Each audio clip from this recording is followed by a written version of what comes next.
యోహాను సువార్త 11వ అధ్యాయము. మరియ ఆమె సహోదరి అయిన మార్త అను వారి గ్రామమైన బెతనియాలోనున్న లాజరు అను ఒకడు రోగి ఆయెను. ఈ లాజరు ప్రభువునకు అత్తరు పూసి తల వెంట్రుకలతో ఆయన పాదములు తుడిచిన మరియకు సహోదరుడు. అతని అక్క చెల్లెండ్రు, ప్రభువా, ఇదిగో నీవు ప్రేమించువాడు రోగి అయి ఉన్నాడని ఆయన యొద్దకు వర్తమానము పంపిరి.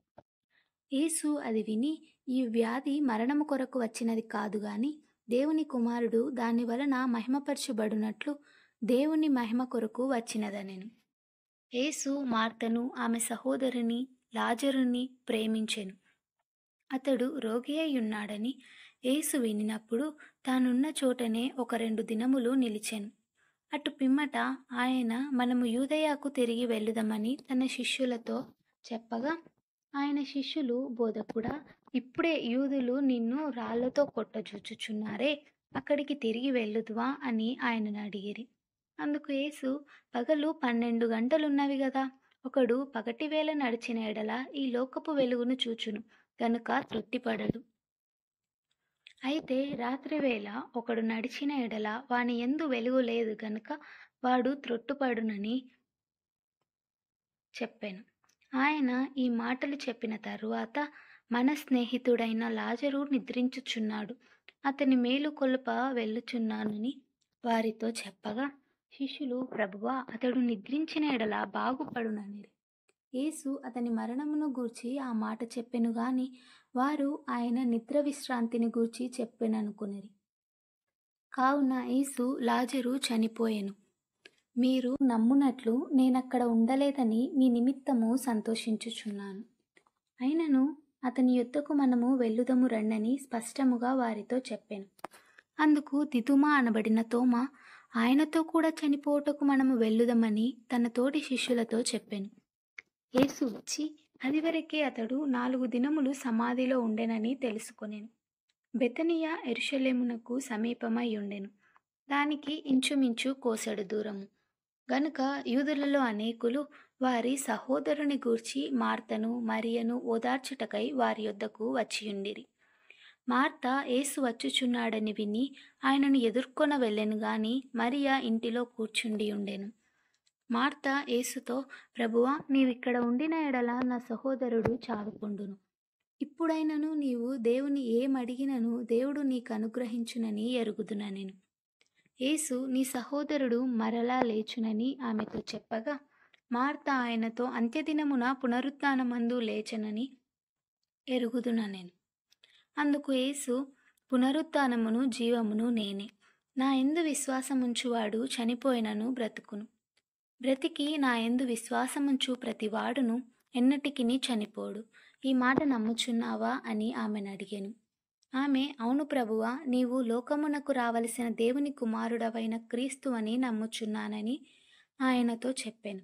ఆమె ఈ మాట చెప్పి వెళ్ళి, బోధకుడు వచ్చి నిన్ను పిలుచుచున్నాడని తన సహోదరి అయిన మరియను రహస్యముగా పిలిచెను. ఆమె విని త్వరగా లేచి ఆయన యొద్దకు వచ్చెను. యేసు ఇంకనూ ఆ గ్రామములోనికి రాక మార్త ఆయనను కలుసుకొనిన చోటనే ఉండెను. కనుక ఇంటిలో మరియతో కూడా నుండి ఆమెను ఓదార్చుచుండిన యూదులు మరియ త్వరగా లేచి వెళ్ళుట చూచి ఆమె సమాధి యొద్ద ఏడ్చుటకు అక్కడికి వెళ్ళుచున్నదనుకొని ఆమె వెంట వెళ్ళిరి. అంతటా మరియ యేసు ఉన్న చోటికి వచ్చి ఆయనను చూచి ఆయన పాదముల మీద పడి, ప్రభువా, నీవిక్కడ ఉండిన ఎడల నా సహోదరుడు చావకుండుననెను.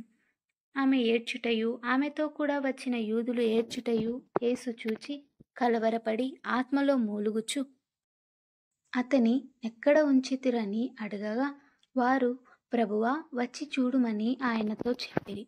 యేసు కన్నీళ్లు విడిచెను. కాబట్టి యూదులు అతనిని ఎలాగు ప్రేమించినో చూడుడని చెప్పుకొనిరి. వారిలో కొందరు, ఆ గుడ్డివాని కన్నులు తెరచిన ఈయన ఇతనిని చావకుండా చేయలేడా అని చెప్పిరి. యేసు మరలా తనలో మూలుగుచు సమాధి నొద్దకు వచ్చెను. అది ఒక గుహ, దాని మీద ఒక రాయి పెట్టి ఉండెను. యేసు రాయి తీసివేయుడని చెప్పగా, చనిపోయిన వాని సహోదరి అయిన మార్త, ప్రభువా, అతడు చనిపోయి 4 దినములైనది గనుక ఇప్పటికీ వాసన కొట్టునని ఆయనతో చెప్పెను. అందుకు యేసు, నీవు నమ్మిన ఎడల దేవుని మహిమ చూతువని నేను నీతో చెప్పలేదా అని ఆమెతో అనెను. అంతట వారు ఆ రాయి తీసివేసిరి. యేసు కన్నులు పైకెత్తి, తండ్రి, నీవు నా మనవి వినినందుకు నీకు కృతజ్ఞతాస్తుతులు చెల్లించుచున్నాను.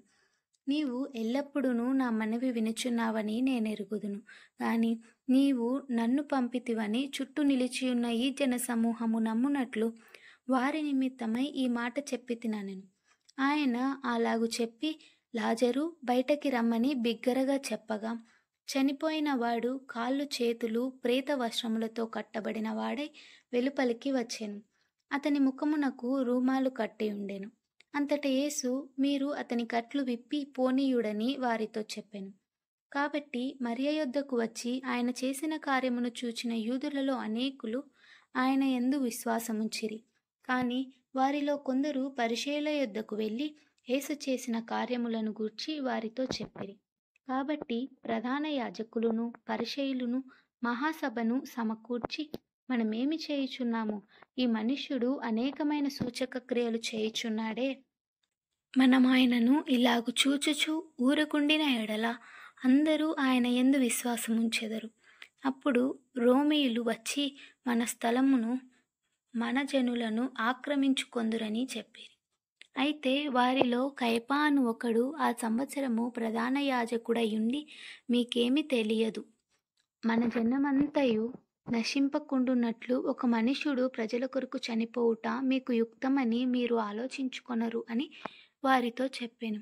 తనంతట తానే ఇలాగు చెప్పలేదు గాని ఆ సంవత్సరము ప్రధాన యాజకుడై ఉండెను గనుక యేసు ఆ జనము కొరకు మాత్రమే కాక చెదిరిపోయిన దేవుని పిల్లలను ఏకముగా సమకూర్చుటకును చావనేయున్నాడని ప్రవచించెను.